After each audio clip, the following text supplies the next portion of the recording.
Hi, I'm Danny with etrailer, and today we're going to take a look at and I'm going to show you how to install the conventional ramp door springs on our enclosed trailer here. Chances are you're getting this kit to replace your existing spring because it broke or it no longer works. Our neighbor actually had a single spring system and he had a cable snap on him. So upgrading to this double spring system is a really great idea because it allows you to tension each side independently, which will help balance the door a lot easier. This makes bringing up the door really easy. I can simply do this with one hand and it'll actually completely close. Now this will also make it a lot safer when you're bringing it down, so all that weight of the door doesn't just come crashing down. This spring is rated for doors that are 8 feet wide and 160 pounds, but this will also work with doors that are 10 to 15 pounds over or under that number. And how you measure that width to make sure you get the right spring is from inside wall to inside wall. And we have 8-foot span here today, but you can use this spring for spans of 5 feet 9 inches. All you'd have to do is move your springs closer in and cut off one side to make it a little shorter. And lastly, you're going to want to find the weight of your door when it's in the down position. And of course, you're going to want to do this without any of the springs helping it, so you get the full weight of it. But you can use a bathroom scale, but make sure it's not a glass one, make sure it's durable and it will support the weight. But again, yeah, just do it without the springs and get the weight of your door, and that'll help you determine what springs you're going to need. If you have any further questions about what spring is going to be right for your door, then don't hesitate to reach out and we can get you some help on what you need. Now, as far as the install goes, I would highly recommend you have experience doing this before you get into this. If you don't, then please feel free to check out our dealer locator and we can find a professional in your area to do this for you and get it tensioned, because it can be quite dangerous. Now, if you have experience, then follow along and I'll show you how to get this installed. First off, we can install our tension cable. Now, we already have a welded on bracket that I'm going to use to get this attached, but if you don't have that, it does come with this bracket in the kit where you can screw to the frame and use a cotter pin to get this held in place. Make sure you mount it in a location where when this is pulled tight, it won't rub the frame. But I did just pick up some hardware. This does not come in the kit. I'm going to use a bolt and nylock nut here on the end to get this tightened down. I'm not going to tighten it all the way down. I will just tighten it a little so it has a little bit of freedom and range of movement.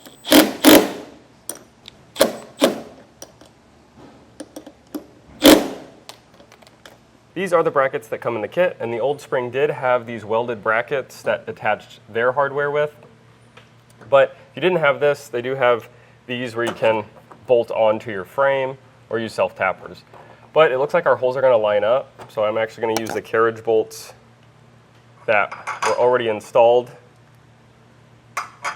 put them through these square holes, and then line our bracket up. And put our hardware on.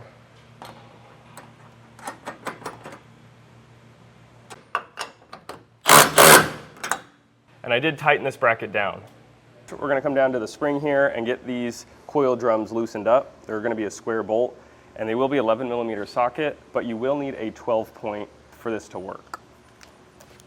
Meaning there's going to be 12 sides in the socket. We'll get these loosened up on both sides. Get these pushed more towards the end. On these winding cones, there's going to be one side painted red and one side painted black. You're going to want the red side faced to the left when you're standing inside the trailer. So now I'm going to grab some help and get this lifted into place. Got Tom helping me, and he's on the red side, and again that's going to be on the left when you're facing in the trailer. So now I'll go ahead and put this into place.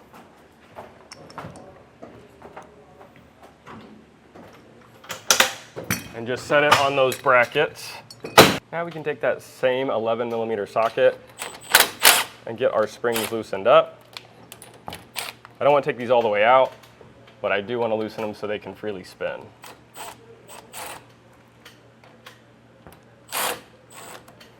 There's going to be slots in this bracket, and that's where our hardware is going to go in. I'm going to push this out of the way so we can get our hardware in.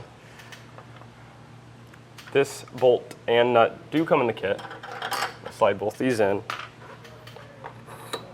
I'm going to make sure our bearing is inside the spring. Now I'll get the holes lined up. Pushed into place. And I'll get our hardware tightened down. And I will tighten these down with a 14mm socket.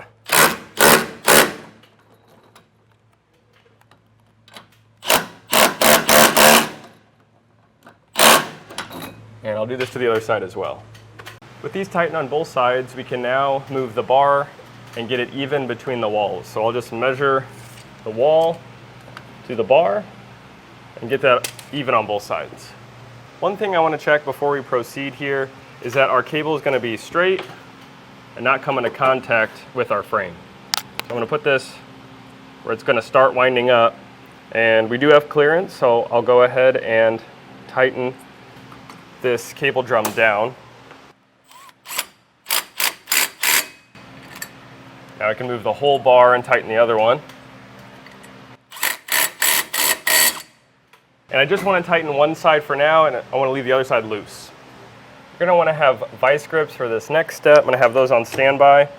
And there's going to be a crimped metal piece on our wire, and we're going to simply put that in that slot in the drum. And now I'm going to spool this on.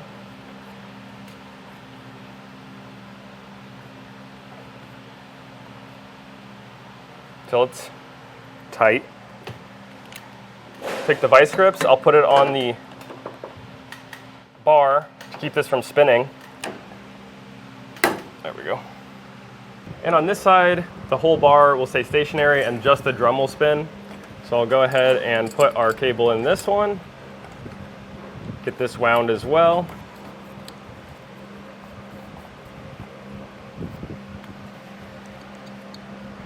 It looks like I can get to one bolt here. I'll go ahead and tighten this with the drill. And the other one I'll have to get with a 11mm wrench. So I'm going to get this started with an 11mm wrench. And this one is a little difficult to get to. But once you get it most of the way tight, you can switch to a 10, because that will be the exact size of that square bolt. We are now ready to tension our springs. Now I am using these 1/2-inch diameter bars that should be at least 18 inches long. You definitely want to pick these up because this can be a little dangerous. So now I'll go ahead and tighten these down. These springs are rated to do 10 full revolutions. So I'm just going to mark one of these holes so I know how many revolutions to count. And I am going to just do 8 on both sides just to see if that's going to be enough. I'm going to get the bar in and go down with it. Just keep doing this until I get 8. So that would be 1 revolution.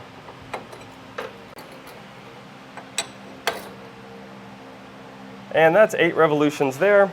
So I'll go ahead and hold it while I tighten these 2 bolts down.